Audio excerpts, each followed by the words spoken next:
May 2nd, Daily Devotional from the Heart by Ellen G. White. What does the Christian gain? Seek first the kingdom of God and his righteousness, and all these things shall be added to you. Matthew chapter 6, verse 33. Many speak of the life of the Christian taking away from us pleasure and worldly enjoyment. I say it takes away nothing worth having. Is there perplexity, poverty, and distress endured by the Christian? Oh yes, this is expected in this life. But are the sinners of whom we speak as enjoying the pleasures of this world free from these ills of life? Do we not often see in them the pale cheek, the racking cough, indicating a fatal disease? Are they not subject to burning fevers and contagious diseases? How often do you hear their complaints of meeting with heavy losses of worldly goods, and consider this as their only treasure? They lose all. These troubles of sinners are overlooked.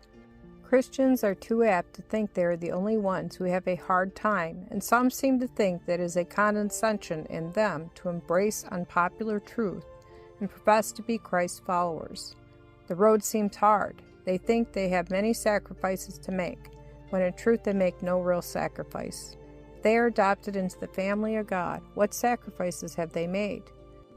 Their following Christ may have broken friendship with worldly relatives, but look at the exchange. Their names written in the Lamb's Book of Life, elevated, yes, greatly exalted, to be partakers of salvation, heirs of God and joint heirs with Jesus Christ, to an imperishable inheritance. If the link which binds them to worldly relatives is weakened for Christ's sake, a stronger one is formed, a link which binds finite humanity to the infinite God. Shall we call this a sacrifice on our part because we yield error for truth, light for darkness, weakness for strength, sin for righteousness, and a perishable name, an inheritance for honors that are lasting and an immortal treasure? If there is anyone who enjoys happiness even in this life, it is the faithful follower of Jesus Christ. If Christians dwell too much upon the rough pathway, they make it harder than it really is.